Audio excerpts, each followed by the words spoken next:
Mheshimiwa Mwenyekiti, asante. Kituo na makazi ya askari polisi cha kata ya Maore ambacho kiko ndani ya jimbo langu la Same Mashariki. Mheshimiwa Mwenyekiti, kituo hiki cha polisi pamoja na makazi ya polisi vyote viwili vina hali mbaya sana, Mheshimiwa Naibu Waziri. Na swali hili nimekuwa naliuliza mara kwa mara, napewa majibu lakini hakuna utekelezaji wowote. Mheshimiwa Naibu Waziri, nikuombe sasa, ili nisiendelee kuuliza swali hili na nisiendelee kuisumbua serikali, wewe mwenyewe uje uone hicho kituo cha polisi na makazi ya polisi wa kata ya Maore ili tusiendelee kugombana. Asante sana. Majibu, Mheshimiwa Naibu Waziri, kwa kifupi. Mheshimiwa Mwenyekiti, nakushukuru sana, na kwa niaba ya Mheshimiwa Waziri naomba kumjibu Mheshimiwa Malechela swali lake la nyongeza kuhusu kituo chake cha polisi pamoja na makazi Same Mashariki, na nimwahidi tu kwamba kwa sababu ombi lake ni kwamba niende nikaone, na ingawa hoja yake ya msingi ni kuhakikisha kwamba tunafanya ukarabati.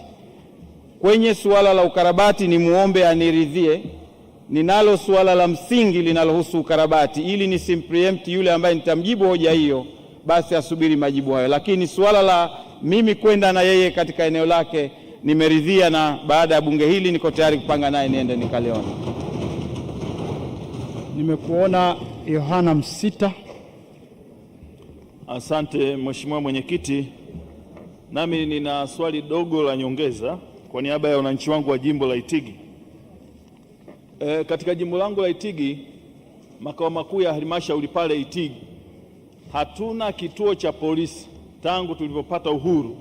Kituo cha polisi, askari wetu wamejiegesha tu kwenye jengo la reli tangu miaka hiyo mpaka sasa. Je, serikali haioni umuhimu sasa kujenga kituo kikubwa cha polisi kwenye halmashauri ya Itigi? Majibu, Mheshimiwa Naibu Waziri.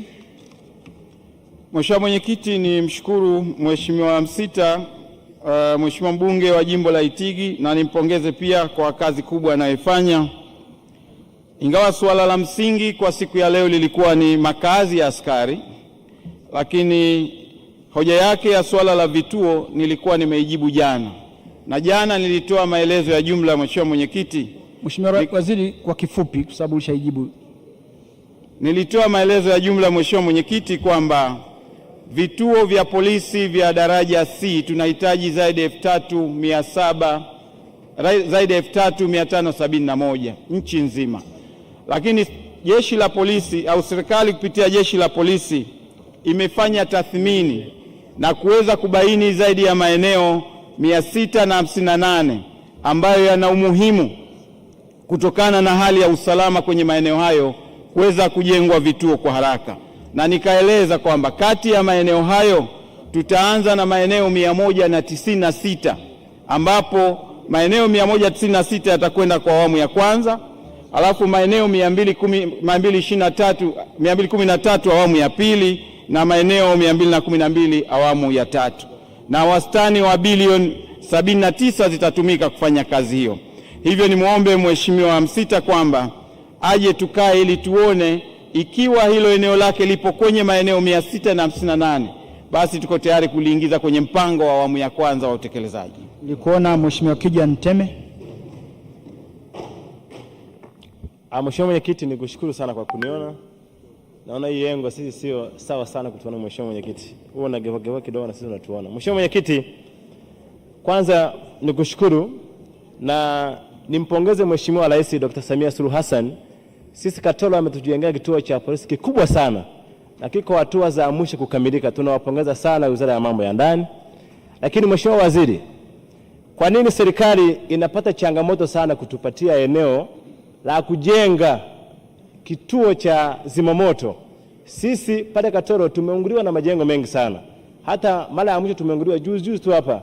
Lakini tumeomba eneo tujenge kituo cha zimamoto. Wafanya biashara wa Katoro wako tayari kuchangia. Mimi niko tayari kuchangia. Lakini Mheshimiwa Waziri, magari yanatoka Geita kuja kuzima moto. Na ndio maana kuna siku moja niliona gari sio ilikuwa wapi, lilipofika kwenye eneo la kuzima moto, lilichoma moto na wananchi kwa sababu ya kuchelewa. Leo tunapokea magari ya zimamoto. Mheshimiwa, uliza swali moja kwa moja. Je, ni lini serikali itatupatia eneo la kujenga kituo cha zimamoto ili sisi, mimi mbunge wa jimbo la Katoro na wafanyabiashara tuchangie, tujenge? Kama serikali haiwezi kutupa fedha kwa sasa, tujenge sisi wenyewe ili magari ya Katoro kwa ajili ya kuzima moto. Asante. Nadhani Mheshimiwa Waziri ameelewa swali, niliko nje, lakini ni uamuzi wako kama unaweza kujibu kwa kifupi. Mheshimiwa Mwenyekiti, nikushukuru sana, lakini kwa ruhusa Mheshimiwa Waziri wa Mambo ya Ndani ya Nchi, naomba kumjibu Mheshimiwa mbunge wa Katoro swali lake ambalo kama ulivyoeleza liko nje hata ya hilo eneo, lakini nitaweza kumjibu kwa kiasi. Mheshimiwa Mwenyekiti, hoja ya Mheshimiwa mbunge ni kupata eneo la ardhi kwa ajili ya kuweka kituo cha zimamoto. Wizara yetu ya Mambo ya Ndani ya Nchi sio wizara yenye dhamana ya ardhi, kwa hiyo isingelikuwa mahali sahihi kuweza kujibu suala la upatikanaji wa ardhi, ila nimpongeze sana kwa jinsi ya utashi alionao wa kushirikiana na wizara yetu kuhakikisha maendeleo yanapatikana kwenye jimbo lake. Lakini pili, nimewahidi kuwa tuko tayari kumpa mashirikiano ya kushiriki pamoja kwenda kupata hilo eneo, hatimaye tuweze kuweka kituo cha zimamoto.